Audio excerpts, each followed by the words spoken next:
ಅದು ಯಡಿಯೂರಪ್ಪನವರು ಈಗಾಗಲೇ ಹೇಳಿದ್ದಾರೆ, ವರಿಷ್ಠರೆಲ್ಲ ಮಾತಾಡ್ತೇವೆ ಅಂತ. ಖಂಡಿತ ಮಾತಾಡ್ತಾರೆ. ರಮೇಶ್ ಜಾರಕಿಹೊಳಿ ಹೇಳ್ತಾರೆ ಈ ಕ್ಷೇತ್ರದ ಬದಲಾವಣೆ ಅಭ್ಯರ್ಥಿ ಎಲ್ಲಿ ರಮೇಶ್ ಜಾರಕಿಹೊಳಿ ಯಾವ ಕ್ಷೇತ್ರದ ಅವರೇ ಕ್ಷೇತ್ರದಲ್ಲಿ ಬದಲಾವಣೆ ಮಾಡೋ ಸಾಧ್ಯತೆ ಇದೆಯಾ?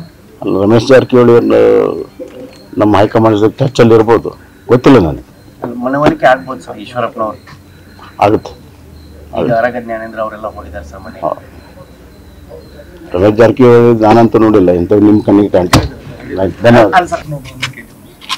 ಅದು ಯಡಿಯೂರಪ್ಪನವರು ಈಗಾಗಲೇ ಹೇಳಿದ್ದಾರೆ, ವರಿಷ್ಠರೆಲ್ಲ ಮಾತಾಡ್ತೇವೆ ಅಂತ. ಖಂಡಿತ ಮಾತಾಡ್ತಾರೆ. ರಮೇಶ್ ಜಾರಕಿಹೊಳಿ ಹೇಳ್ತಾರೆ ಈ ಕ್ಷೇತ್ರದ ಬದಲಾವಣೆ ಅಭ್ಯರ್ಥಿ ಎಲ್ಲಿ ರಮೇಶ್ ಜಾರಕಿಹೊಳಿ ಯಾವ ಕ್ಷೇತ್ರದ ಅವರೇ ಕ್ಷೇತ್ರದಲ್ಲಿ ಬದಲಾವಣೆ ಮಾಡೋ ಸಾಧ್ಯತೆ ಇದೆಯಾ?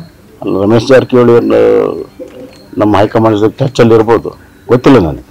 ಮನವರಿಕೆ ಆಗ್ಬೋದು ಸರ್ ಈಶ್ವರಪ್ಪನವರು. ಆಗುತ್ತೆ. ಈಗ ಆರಗ ಜ್ಞಾನೇಂದ್ರ ಅವರೆಲ್ಲ ಹೋಗಿದ್ದಾರೆ ಸರ್ ಮನೆ.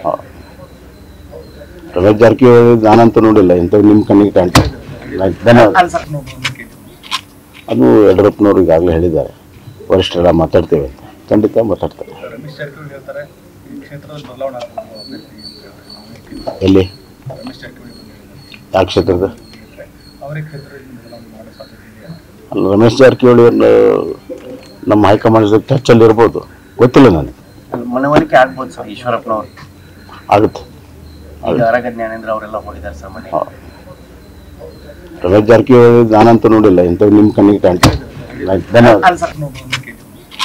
ಅದು ಯಡಿಯೂರಪ್ಪನವರು ಈಗಾಗಲೇ ಹೇಳಿದ್ದಾರೆ, ವರಿಷ್ಠರೆಲ್ಲ ಮಾತಾಡ್ತೇವೆ ಅಂತ. ಖಂಡಿತ ಮಾತಾಡ್ತಾರೆ. ರಮೇಶ್ ಜಾರಕಿಹೊಳಿ ಹೇಳ್ತಾರೆ ಈ ಕ್ಷೇತ್ರದ ಬದಲಾವಣೆ ಅಭ್ಯರ್ಥಿ ಎಲ್ಲಿ ರಮೇಶ್ ಜಾರಕಿಹೊಳಿ ಯಾವ ಕ್ಷೇತ್ರದ ಅವರೇ ಕ್ಷೇತ್ರದಲ್ಲಿ ಬದಲಾವಣೆ ಮಾಡೋ ಸಾಧ್ಯತೆ ಇದೆಯಾ? ಅಲ್ಲ, ರಮೇಶ್ ಜಾರಕಿಹೊಳಿ ನಮ್ಮ ಹೈಕಮಾಂಡ್ ಜೊತೆ ಟಚ್ಚಲ್ಲಿ ಇರ್ಬೋದು, ಗೊತ್ತಿಲ್ಲ ನನಗೆ. ಮನವರಿಕೆ ಆಗ್ಬೋದು ಸರ್ ಈಶ್ವರಪ್ಪನವರು. ಆಗುತ್ತೆ. ಈಗ ಆರಗ ಜ್ಞಾನೇಂದ್ರ ಅವರೆಲ್ಲ ಹೋಗಿದ್ದಾರೆ ಸರ್ ಮನೆ. ರಮೇಶ್ ಜಾರಕಿಹೊಳಿ ನಾನಂತೂ ನೋಡಿಲ್ಲ, ಇಂಥವು ನಿಮ್ಮ ಕಣ್ಣಿಗೆ ಕಾಣ್ತದೆ. ಧನ್ಯವಾದ.